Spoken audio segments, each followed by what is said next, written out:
So welcome back to Nick Drinks, where we talk about any and all things related to booze and cocktail culture. I'm your host, Nick Britsky, and I would like to welcome Tony Grant, CEO, and Greg Lobdell, co-founder of North Peak Beer Company. Thank you guys so much. Thank you. Thanks for having us. Absolutely. So we actually spoke about your product a couple episodes ago, so cheers to this. Cheers. And what I think is cool about this is they made a Sparta and a Hail beer. So we got Sparta for MSU, Hail for UofM, and we also have given both of them to the audience, but we haven't told them which is which. So we are going to have them vote as they consume right now. Dean, I know you can taste the difference between these two, but I want you guys to tell us honestly which one you like, and we'll do an unbiased survey in a little bit later. But yeah, so I actually haven't had this yet. Sparta's great, American IPA. Tell me a little bit about the beer, the juice in here.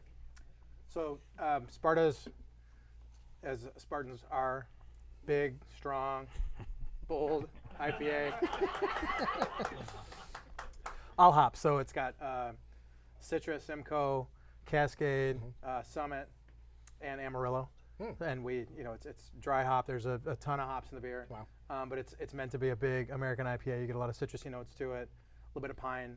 And a slight maltiness too, obviously, to the beer. And it sounds like an expensive beer to make, because not only if you're wet hopping, you're also dry hopping, which is a pricey thing to do. It is. There's several hop additions to the beer, so it's one of the most expensive ingredients in making beer, obviously, is your hop. So we spared no expense to make this beer, amazing beer, and yeah, it's very hoppy. Awesome.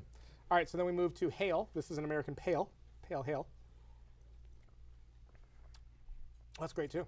And this, if I have to go by my rules for tailgating, this is a 4.2. This is a little more of a session beer. So, all right. Tell me what's in this guy. You want to go ahead? Go ahead. Sure. So it's another IPA. Obviously, it's a pale. So just like Nick said, a little less bold, a little less ABV for tailgating. 4.2%. This one has a little twist to it to play to the U of M crowd. Getting a lot of directions. Blue corn grits and yellow flake corn in the malt bill. And then this one also has Amarillo, Simcoe, Citra, and Cascade in it as well. So it's another hoppy beer. We do dry hop this beer as well. So it is a big IPA, but it's a pale, so it's a lot lighter. And it's great for tailgates on Saturday afternoon. Well, it's actually maize. Sorry, corn. Yellow maize. I always get that wrong for some reason. But it is perfect for like this last Saturday was a really hot tailgate day, and so it was just like a perfect day to drink a few of these. You can, if you're going to tailgate for a few hours, you can definitely enjoy a few of them, and really you still get all the complex flavors, the balanced feel of all the hops, but it's not too high alcohol, and you can drink a lot of them. So Absolutely. No, this is great. I love the corn edition. That's super fun. So not only do you guys have the shirts, but you also went to the schools you're representing, correct? That's right. Yep. And on top of that, you both played football? Yes. this is true. Actually, Tony played football. I have to be honest. I was on the Michigan football team. There's a little bit of a difference. I got my picture in the program. I mean, I can't overstate it. I'd love to come out here and say I was throwing touchdown passes every weekend, but I wasn't. You were but in my mind. It was a positive experience for sure. That's a lot of fun. So give me kind of your best football memory. Oh, wow. Well, since we're in this moment with my friend here with me, I'd have to say my senior year, 2001, last second, Bob the clock operator. Is that what you guys call him? Sparty Bob. Sparty Bob. So it was my senior year, beating Michigan. That was pretty good. So I was in the marching band, so I played for you. That. Yes. Yep. I did that for 4 years. I was 2 years younger than you. Okay. I did get a couple years because that was Smoker, right? Yep. Yep. So that was some good time. Chuck. Yep. All right. Favorite U of M story? Well, I guess as a player, the biggest highlight I have is getting my picture in the program. But I have to be honest. You know, I'm humble. I can't try to overstate it. But I would say it was the culmination of beating Michigan State 3 out of the 4 years I was there. Which fair enough. I mean, we only won the 1 year. So, right? I believe. I got 3 of them. Okay. But Yeah, then I graduated in 2001, so All right. there's a little bit of a run there after that. But it was a lot of fun. I mean, that's There's- always the best game. There's a little kept secret amongst us that I actually went to Michigan originally as a freshman to play football, Okay. and then I transferred to Michigan State. So when did you two meet? Was it during the company? No, actually, we met probably 3 or 4 years before we started the company. Okay. Greg and I met socially, and then they started Northern United Brewing Company, and I joined them as an investor. And then a few years after, I was working at Borders bookstores. The company, God bless it, didn't make it. So I had a little stint in between, but then Greg was so gracious to give me a call and see if I'd be interested in coming to run the brewery. Yeah, John and I, was one of our other partners, we said, Tony, you have to come work for us. How do you like working for beer? Like, okay, sounds good. I like beer and food, if you can't tell. So, yeah. So tell me how Big Daylight Candy Factory plays into this. Okay, so the Big Daylight Candy Factory was the original North Peak Brewing Company, and that was established in 1997 when it was first opened. And our partner, John Carlson, opened that in 1997, and we became partners just after that.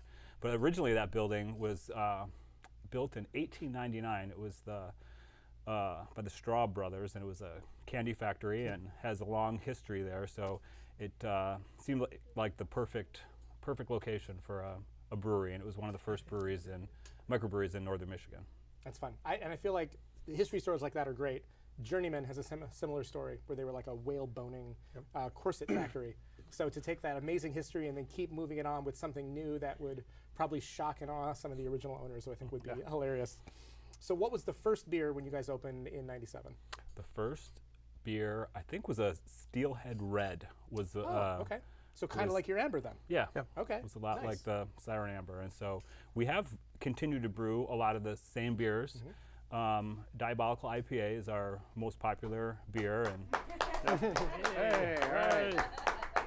We have some home brewers in the audience. So yeah. Good. nice. So yeah, and we continued to brew some of the originals, but we're always doing something new. It seems like every week we're doing something new, and it's exciting. We collaborate with, such amazing brewers. Actually, we get out of their way because they're so talented. We just, let them do what they do best, and they're always coming up with something amazing. And it's just really exciting to be a part of this company and see what they're coming up with.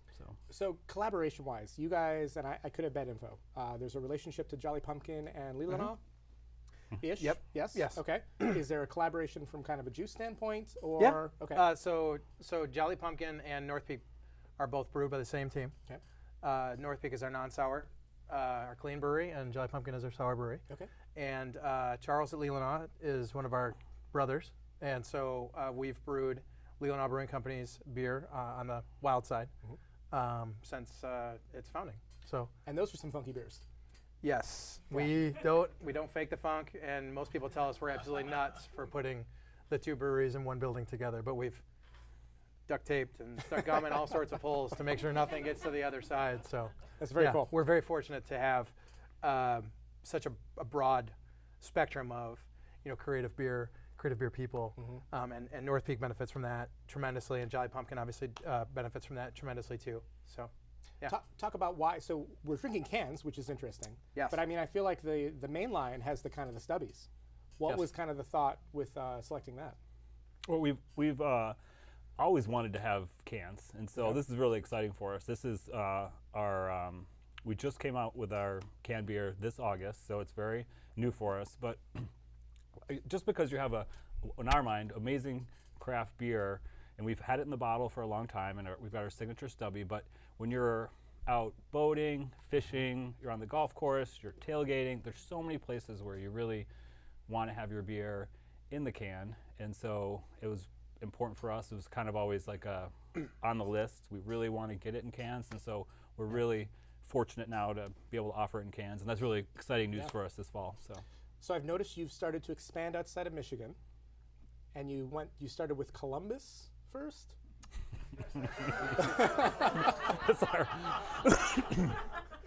Was that just kind of like Are a you little serious? poke? You're just kidding. No, isn't that? Because I looked at your map and it's like Michigan and then like Columbus. Oh, so you mean for North Peak distribution? Right. Yeah. Sorry. So yeah. So well, Ohio, right?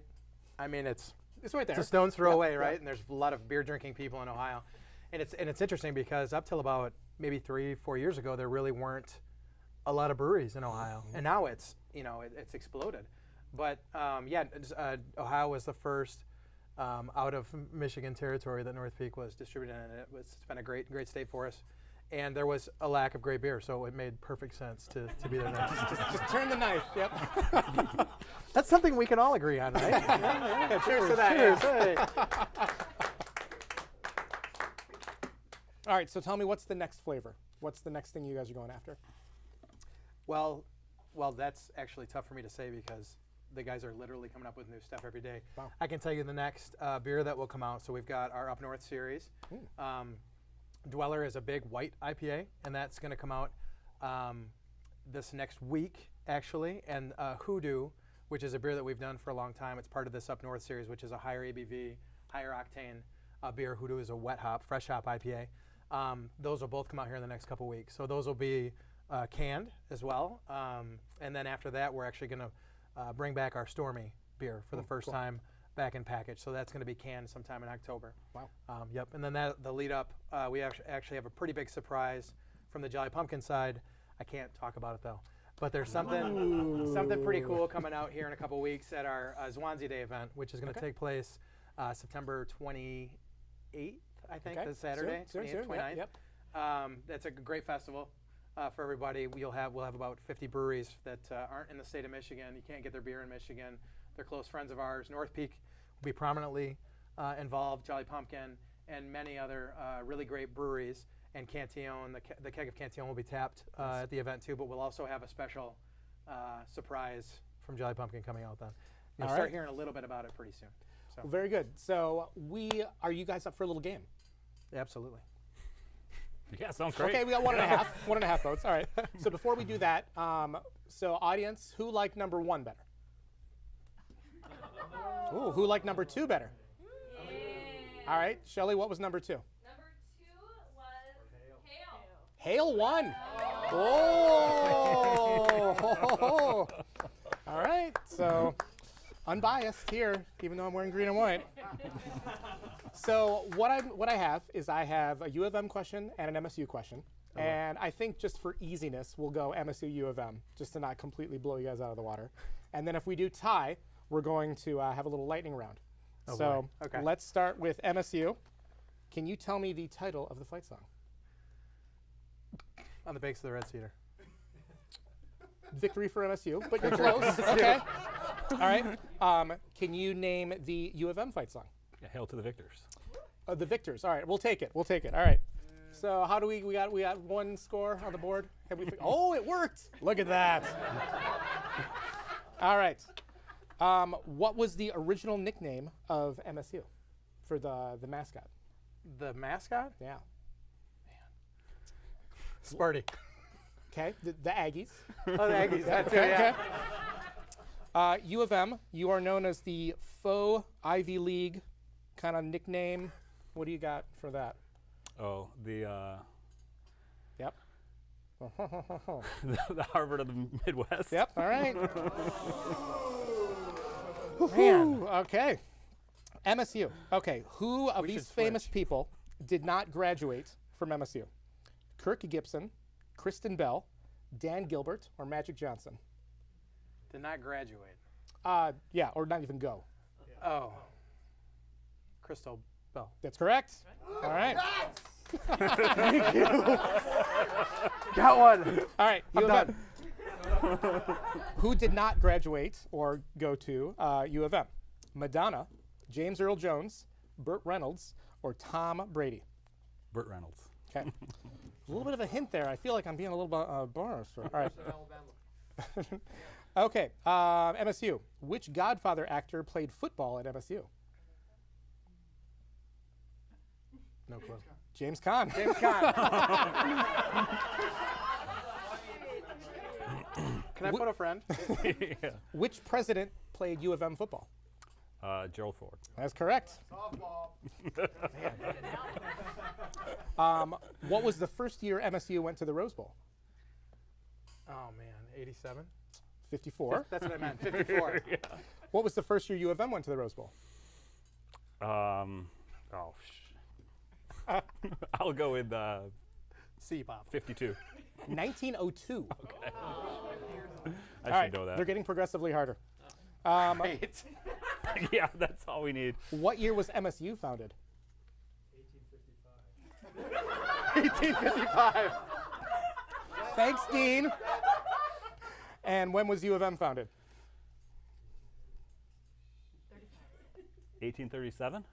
1817. I knew there was a 7. All right, first one to raise your hand. Oh, we got Tony has a win? I raised my hand first. All right, lightning round. How we doing on time? We good for a lightning round? Yeah, I think so. All right. Okay, this is the first one to yell it out. Who won the first MSU U of M game? Michigan. MSU. MSU? What is the name of the MSU U of M game trophy? Oh, Paul Bunyan Trophy. Correct? I Okay. can't think right now. It's a really good beer. Which team has won the Paul Bunyan Trophy more times? U of M. U of M. Correct. And which campus is larger, Ann Arbor or East Lansing? East Lansing. Correct. I don't know if that did it. I think Greg still won. Yeah. So, congratulations. Dominated. That's 2 wins for U of M, Hale and as well as the Let's just hope that there's not a win for you on Saturday, October 20th. So, the beers are available most stores? Yes. Yep. As of this week, Sparta is now out in most stores, and Hale is out as well. So Okay, good, because Ashley told me to ask about this yes. at Yep. Holiday. It is out. Excellent. Yes. Good. So 2 beers you can grab and take to your next tailgate. Well, thank you so much for joining us on this episode. We'll be back next week to celebrate all things Oktoberfest.